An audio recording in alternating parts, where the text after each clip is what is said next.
لعلكم تتقون صدق الله العلي العظيم سبحان ربك رب العزة عما يصفون وسلام على المرسلين والحمد لله رب العالمين اللهم صل على سيدنا محمد وعلى آل سيدنا محمد وبارك وسلم اللهم صل على سيدنا محمد وعلى آل سيدنا محمد وبارك وسلم اللهم صل على سيدنا محمد وعلى آل سيدنا محمد وبارك وسلم. حاضرین گرامی قدر، سامعین عالی مرتبت، ادب و احترام کے لائق معزز بزرگوں اور عزیزان ملت اسلامیہ،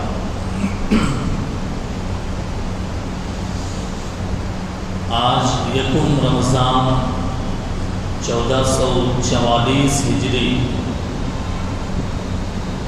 جمعے کا دن،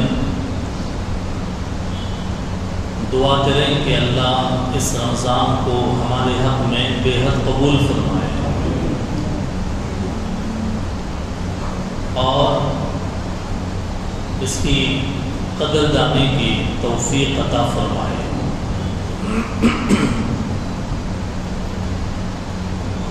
رمضان کیا ہے؟ ڈکشنری میں رمضان کے معنی کیا ہیں؟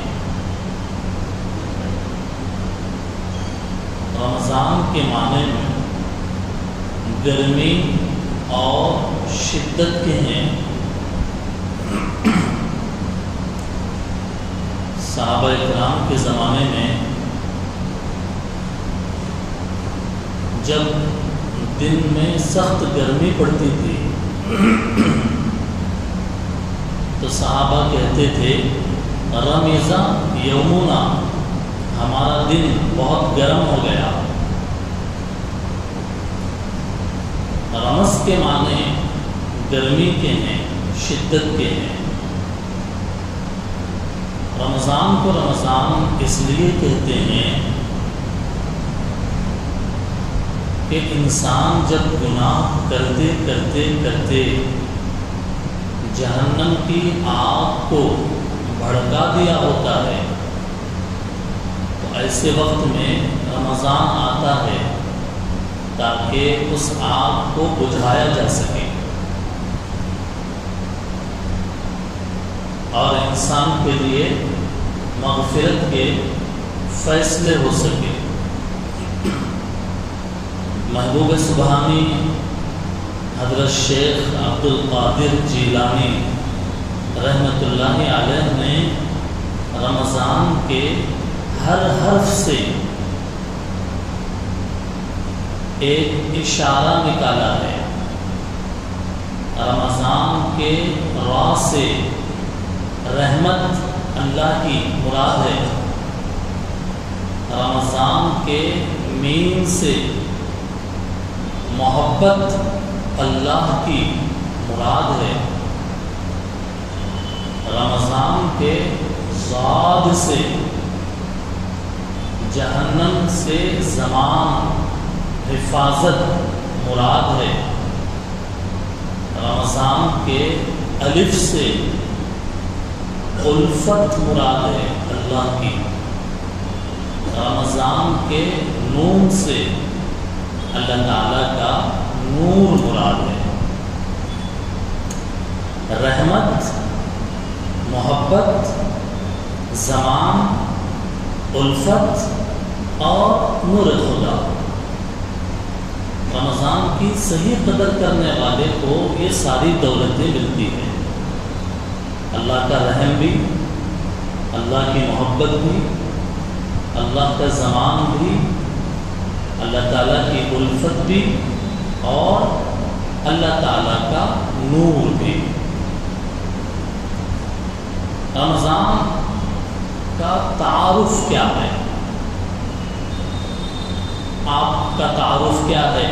کوئی پوچھے تو آپ بتاتے ہیں میرا نام فلاں ہے اور میں فلاں جگہ کا رہنے والا ہوں۔ رمضان کا تعارف کیا ہے؟ مشہور حدیث ہے سلمان فارسی رضی اللہ تعالیٰ عنہ کی، جو گزشتہ کل عصر کی نماز کے بعد پڑھی گئی۔ جو حضرات عصر کی نماز کے بعد تعلیم میں تھے وہ جانتے ہیں۔ تعلیم سے میں آپ کو ایک بات بتاتا ہوں کہ رمضان میں فجر اور ظہر اور عصر کے بعد جو دین کی باتیں بتانے کے لیے یہاں مجلس لگتی ہے، آپ اس میں ضرور بیٹھیں۔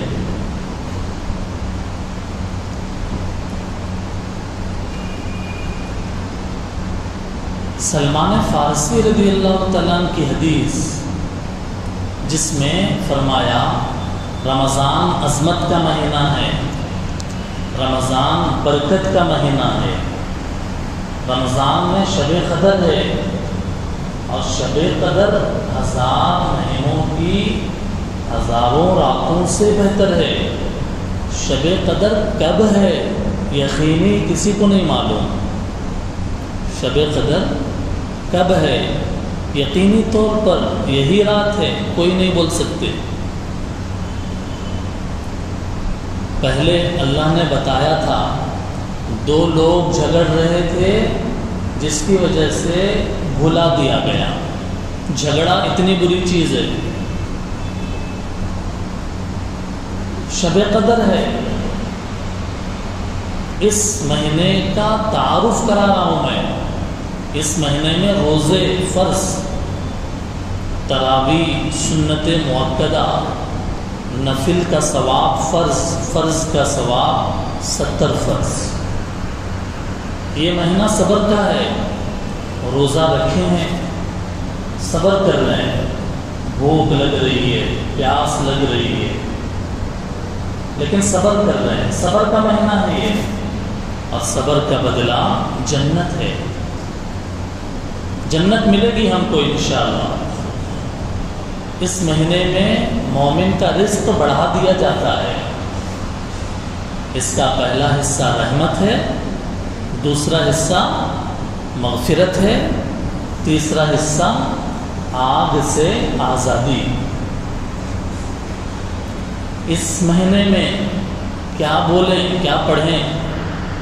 قربان جائیے سرکار مدینہ صلی اللہ علیہ وسلم پر ایسی بات نہیں فرمائی کہ عام آدمی نہ کر سکے، بلکہ ایسی بات فرمائی ہر آدمی کر سکتا ہے۔ وہ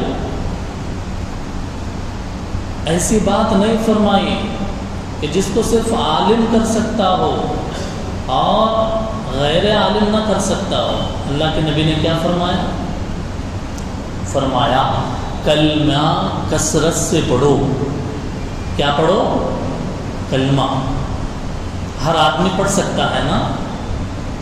استغفار کثرت سے کرو، ہر آدمی کر سکتا ہے۔ جنت مانگو اللہ سے، جہنم سے بچانے کی دعا کرو اللہ سے، ہر آدمی کر سکتا ہے نا۔ بتائیے کلمہ استغفار ہر آدمی پڑھ سکتا ہے یا نہیں پڑھ سکتا؟ پڑھ سکتا ہے۔ پڑھیں، جنت مانگے اور جہنم سے پناہ مانگے۔ رمضان کا انٹروڈکشن کہ رمضان کے مہینے میں سرکش شیطانوں کو قید کر کے اللہ تعالیٰ ایمان والوں کی حفاظت فرماتے ہیں۔ جنت کے دروازے کھول دیے جاتے ہیں اور جہنم کے دروازے بند کر دیے جاتے ہیں، اور ایک فرشتہ آواز لگاتا ہے، اے اچھے کام کی طرف آگے بڑھنے والے آگے بڑھ، اے برائی کی طرف جانے والے رک جا، آگے مت بڑھ، خیر کرو برائی سے بچو۔ فرشتہ آواز لگاتا ہے۔ رمضان کے اوقات بڑے قیمتی ہیں، اور جو چیز قیمتی ہوتی ہے اس کی ویسے حفاظت کی جاتی ہے۔ ریت کے تھیلے، ریتی کے بستے، اس کی کوئی قیمت ہوتی ہے؟ کوئی قیمت نہیں، باہر پڑے رہ جاتے ہیں۔ سونے کا سکہ، بسکٹ، اس کی قیمت ہوتی ہے، اس کو ادھر ادھر نہیں رکھا جاتا، محفوظ جگہ پر رکھا جاتا ہے۔ جو چیز جتنی قیمتی ہوتی ہے اس کی اتنی حفاظت کی جاتی ہے۔ رمضان کا وقت قیمتی ہے یا نہیں ہے؟ تو کہاں گزارنا چاہیے؟ مسجد میں، عبادت میں۔ کہاں نہیں گزارنا چاہیے؟ بیکار فضول کاموں میں، ہوٹلوں میں، غپ شپ کی بیٹھکوں میں، چبوتروں پر بیٹھ کر غپ شپ نہیں لگانا چاہیے۔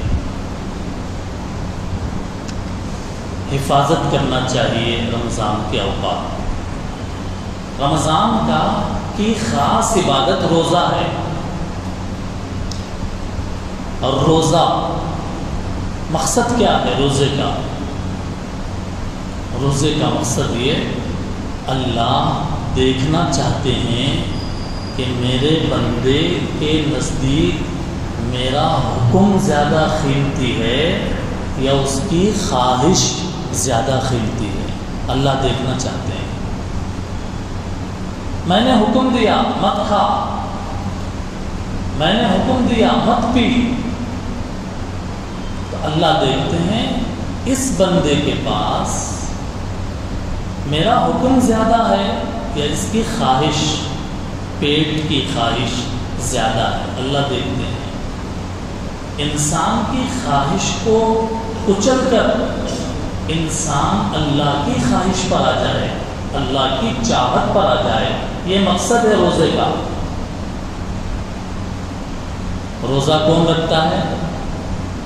آخرت میں اللہ کے سامنے کھڑے ہونے کا جس کو ڈر ہے، اللہ پوچھیں گے مجھ سے، وہ روزہ رکھتا ہے۔ جس کو آخرت کا ڈر نہیں ہے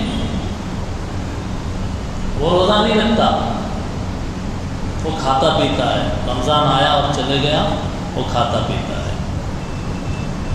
ہر مسلمان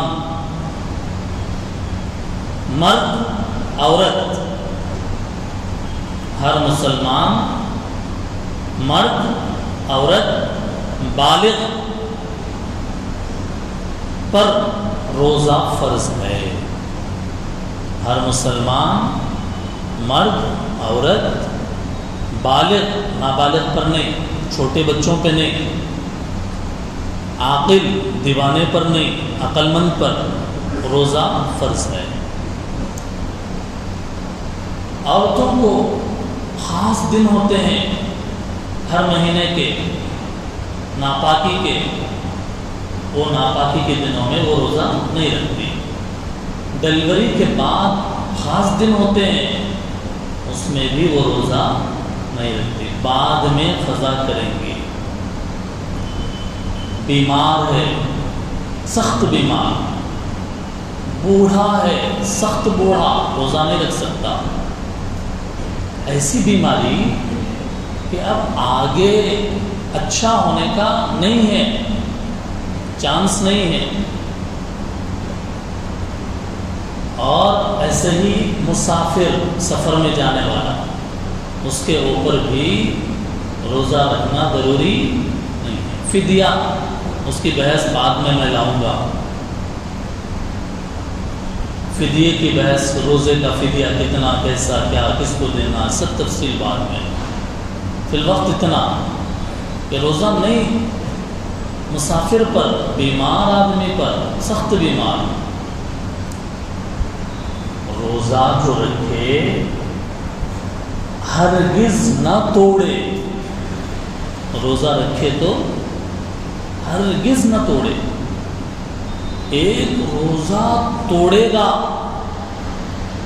پورے سال بھی روزہ رکھے گا، اس ایک روزے کا ثواب نہیں ملے گا اس کو۔ رمضان کا وقت بڑا قیمتی، اس کا روزہ بڑا قیمتی۔ سٹارٹنگ سے روزہ نہیں رکھا یہ بات الگ، روزہ رکھا، سحری کھایا، روزے کی نیت کرا، 10-11 بجے بھوک لگی، تھوڑا کھا لیں گے بول کے کھا لیا، روزہ توڑ دیا، ہرگز روزہ نہیں توڑنا چاہیے، سخت گناہ ہے۔ رمضان کی دوسری عبادت تراویح ہے۔ حضور صلی اللہ علیہ وسلم نے چند دن جماعت کے ساتھ مسجد نبوی میں صحابہ کرام کو تراویح کی نماز پڑھائی۔ اللہ کے نبی کو خیال آیا ایسے ہی جماعت کے ساتھ اگر میں پڑھاتا رہا تو یہ تراویح کہیں میری امت پر فرض نہ کر دی جائے، اس لیے شروع میں پڑھایا، بعد میں جماعت کے ساتھ روک دیا کہ کہیں فرض نہ ہو جائے۔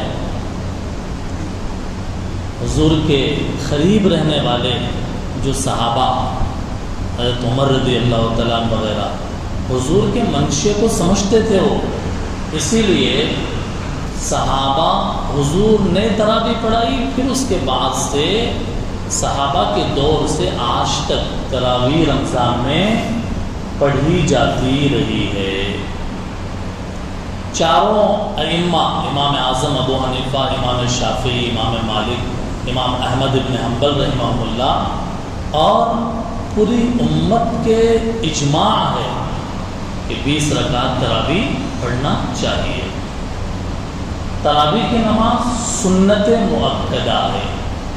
تراویح کی نماز کیا ہے؟ سنت مؤکدہ، یعنی واجب کے قریب۔ بہت سارے لوگ چند دن تراویح پڑھتے ہیں پھر چھٹی، بہت سارے لوگ تراویح میں قرآن سن لیتے ہیں پھر چھٹی، 10 دن میں، 15 دن میں، 3 دن میں، 6 دن میں قرآن سن لیا، پھر تراویح پورا مہینہ گول، پورا مہینہ چھٹی۔ نہیں، ایسا نہ کریں۔ آپ اگر 3 دن میں، 6 دن میں، 10 دن میں، 15 دن میں قرآن سن رہے ہیں، سن سکتے ہیں آپ، لیکن تراویح پورے مہینے پڑھنا ہے۔ یہ بات ذہن میں رکھ کر یہ تراویح کی عبادت کرنا چاہیے۔ رمضان کی ایک خاص عبادت قرآن ہے، قرآن کی تلاوت۔ قرآن، حضور صلی اللہ علیہ وسلم رمضان کے مہینے میں حضرت جبرائیل علیہ السلام کے ساتھ قرآن کا دور کرتے تھے، قرآن سناتے تھے۔ جس سال آپ کا انتقال ہونے والا تھا اس سال حضور نے قرآن کے 2 دور کیے۔ قرآن پڑھنے پر کیا ملتا ہے؟ قرآن پڑھنے پر ایک ایک حرف پر 10 نیکیاں ملتی ہیں۔ قرآن پڑھنے والے بندوں کے بارے میں اللہ کہتے ہیں یہ میرے ہیں۔ قرآن پڑھنے والوں کے بارے میں اللہ کہتے ہیں یہ میرے آدمی ہیں۔ اللہ کا آدمی کوئی بن جائے اور اس آدمی پر کوئی اور ہاتھ ڈالے، اللہ خاموش بیٹھیں گے؟ اسی لیے قرآن پڑھیں، خوب پڑھیں قرآن، تاکہ ہم کس کے آدمی بن جائیں؟ ہم سب اللہ کے آدمی بن جائیں۔ اللہ والے بن جائیں. لوگ پوچھتے ہیں اللہ والے بننے کا طریقہ کیا ہے؟ اللہ حدیث میں کہہ رہے ہیں، اللہ کے نبی، قرآن پڑھو تم اللہ والے بن جاؤ گے. روزانہ معمول بنائیں، آدھا گھنٹے میں ایک پارہ آرام سے پڑھ سکتے ہیں. پڑھنے والے زیادہ وقت لگ جائے کوئی بات نہیں. روزانہ، رمضان کی بات نہیں بول رہے ہیں، سال بھر ہر دن روزانہ آدھا گھنٹہ ایک پارہ نکالیں گے، مہینے میں ایک قرآن ہوگا. ایک مہینے میں ایک قرآن. اس سے آگے آپ جتنا پڑھنا چاہیں آپ کو اختیار ہے، اپنے اپنے حساب سے پڑھ سکتے ہیں. قرآن ایک مہینے میں ایک قرآن کمپلیٹ کریں گے انشاءاللہ. قرآن پڑھیں گے انشاءاللہ. ایک مہینے میں یا 20 دن میں یا 7 دن میں قرآن ختم مکمل کرنا چاہیے. اللہ نے توفیق دی تو قرآن کا ترجمہ بھی پڑھیں، قرآن سمجھیں، قرآن کا میننگ پڑھیں، اس کا ترجمہ پڑھیں. یہ قرآن کے بارے میں. رمضان میں نفل نمازوں کا بھی اہتمام کرنا چاہیے. نفل نمازیں جیسے اشراق کی نماز اور جیسے چاشت کی نماز. لوگ کنفیوز ہوتے ہیں، اشراق کی نماز کب پڑھنا، چاشت کی نماز کب پڑھنا، کتنے رکعت پڑھنا. سورج نکلنے سے سورج ڈھلنے تک، زوال کا وقت جو بولتے ہیں، سورج نکلنے سے سورج ڈھلنے تک کا جو وقت ہے اس کا آدھا وقت اشراق کی نماز کا ہے اور دوسرا آدھا وقت چاشت کی نماز کا ہے. بات سمجھ میں آئی؟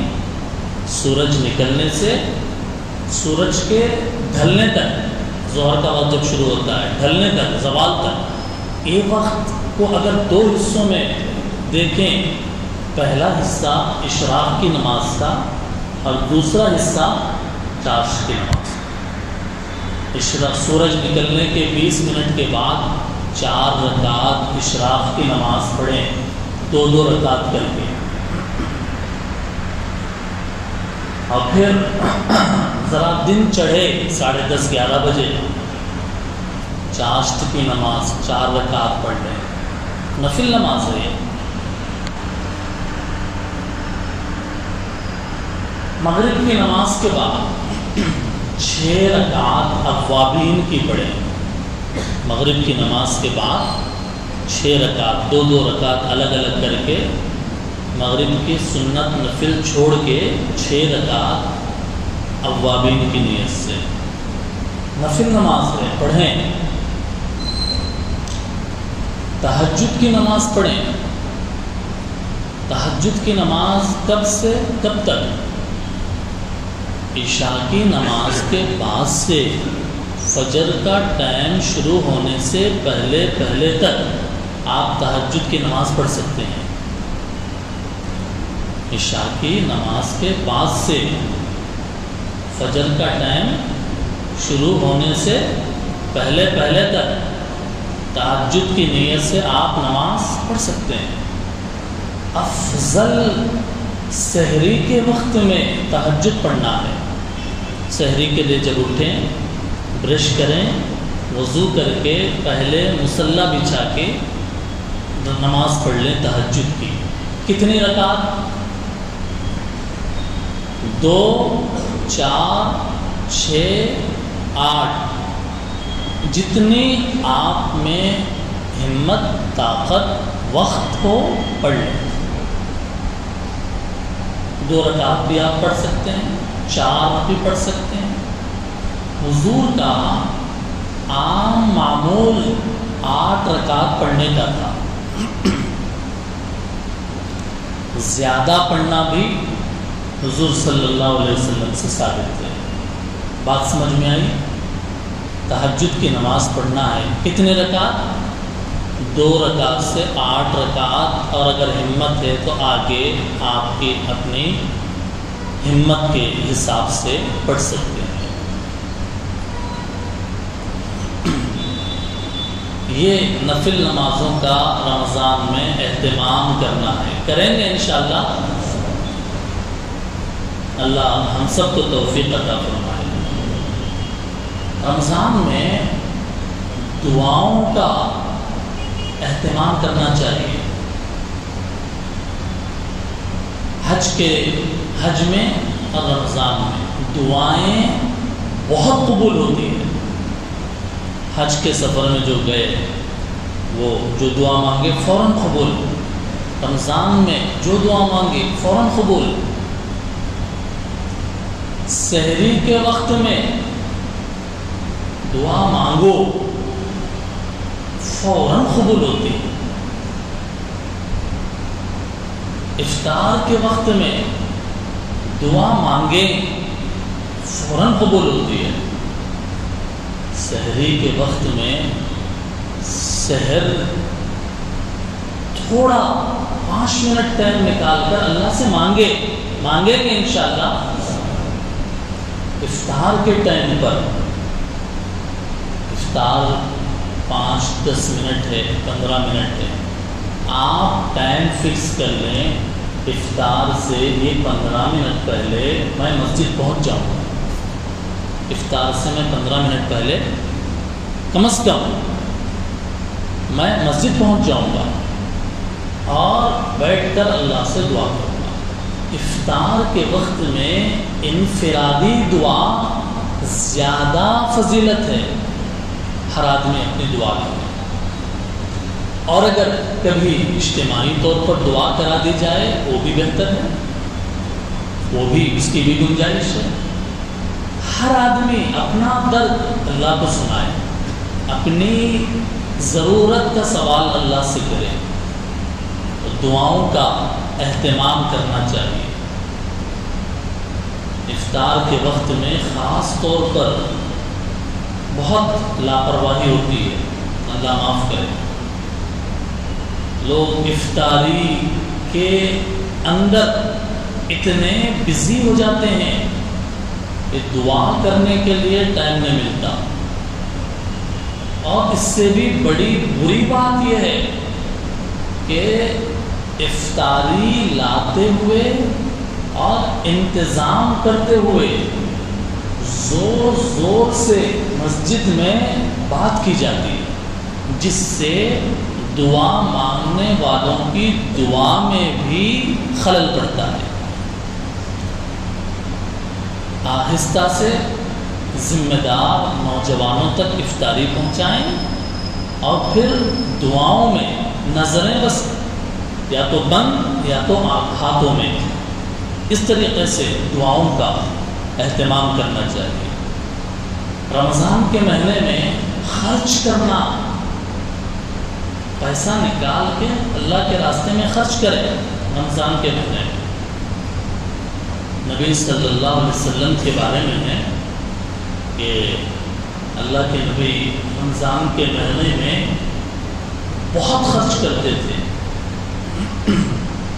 تیز ہوا، حدیث میں کالریح المرسلہ، تیز ہوا جیسے چلتی ہے اللہ کے نبی ویسے خرچ کرتے تھے۔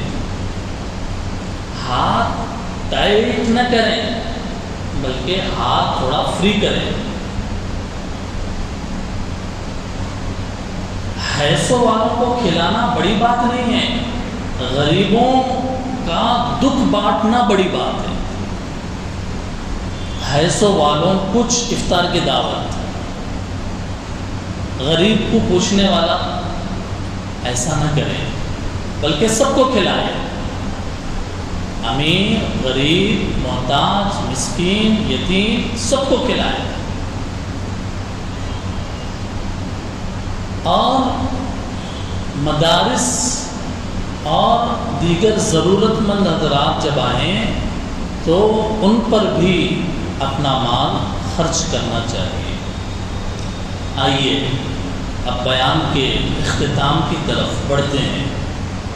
رمضان میں عبادت کرنا ایک اضافی چیز ہے۔ سب سے بڑی بات جس کا ہم میں سے ہر ایک کو فیصلہ کرنا ہے وہ یہ ہے کہ پورے رمضان ایک گناہ بھی نہیں کریں گے انشاءاللہ۔ رمضان میں گناہ نہیں کریں گے۔ گناہ سے بچ کر اگر ہمارا رمضان گزرا وہ عبادت میں ہے۔ اور گناہ کے مختلف طریقے ہیں، کبھی سمجھ میں آتے کبھی سمجھ میں نہیں آتے۔ چوری کرنا ہر آدمی اس کو گناہ سمجھتا ہے، لیکن غیبت کرنے کو، غیبت کرتے ہوئے وہ گناہ نہیں سمجھتا۔ زنا کرنے کو ہر آدمی اللہ اتنا بڑا کام کرے زنا، لیکن وہی لڑایا لگانا، دو آدمیوں میں لڑائی لگانا، اس کو برا نہیں سمجھ رہا۔ غیبت سے بچیں، اپنے رمضان کی قدر کریں۔ غیبت سے، بہتان لگانے سے، دوسرے کے اوپر الزام لگا رہے اس سے، جھوٹ بولنے سے، بیکار بات کرنا، کوئی فائدہ ہی نہیں اس کا، اس سے ہم کو بچنا چاہیے۔ کیا ہوگا؟ روزہ بھی رکھے جھوٹ بھی بول رہے ہیں، روزہ بھی رکھے غیبت بھی کر رہے ہیں، روزہ بھی رکھے چغلی بھی کر رہے ہیں، روزہ بھی رکھے یوٹیوب پہ غلط ویڈیوز بھی دیکھ رہے ہیں، روزہ بھی رکھے سیریل بھی چل رہا ہے، روزہ بھی رکھے فلم بھی نعوذ باللہ دیکھ رہے ہیں، سوائے بھوکے پیاسے رہنے کے کچھ بھی ثواب نہیں ملے گا۔ اس لیے گناہ سے بچنا ضروری ہے۔ میں کہتا ہوں اخیر میں اپنی بات مکمل کرتے ہوئے، مسجد کا احترام کریں۔ مسجد میں زور سے بلند آواز سے بات نہ کریں۔ مسجد میں انٹرنیٹ اور خاص کر یوٹیوب ہرگز استعمال نہ کریں۔ یوٹیوب آدمی سویا ہوا ہے، یوٹیوب کھول کے چلا رہا ہے، بیان ہی سن رہا ہے، لیکن 2-3 منٹ کے وقفے سے ایڈورٹائز آتا ہے، گانے، ڈھول، مسجد میں گناہ، وہ بھی رمضان کے مہینے میں یوٹیوب دیکھ کر، اس سے بڑی بدقسمتی اور کیا ہوگی۔ اس لیے مسجد کا احترام کریں۔ یوٹیوب تو ہرگز نہ دیکھیں۔ کوئی انسٹاگرام، کوئی ضرورت فون آیا، بہت ضروری کال ریسیو کر لیں آپ، ضروری میسیجز دیکھ لیں آپ، لیکن ویڈیوز وغیرہ ہرگز اس کا ماحول نہ بنائیں۔ اور مسجد میں کبھی کبھی لوگ آرام کرتے ہیں، آرام کرتے جب سطر کا خیال رکھیں۔ پینٹ اتنی ٹائٹ ہو جاتی ہے کہ آنے جانے والوں کو جسم نظر آ جاتا ہے اندر کا، اتنی بری بات ہے۔ آپ لیٹے ہیں، آرام کر رہے ہیں، بہت اچھا، کوئی کپڑا، کوئی رومال اپنا ڈال لیں گھٹنے سے ناف تک، اس کا خیال رکھیں۔ وقت مکمل ہوا، میں ان اشعار کے ساتھ اپنی بات مکمل کرتا ہوں۔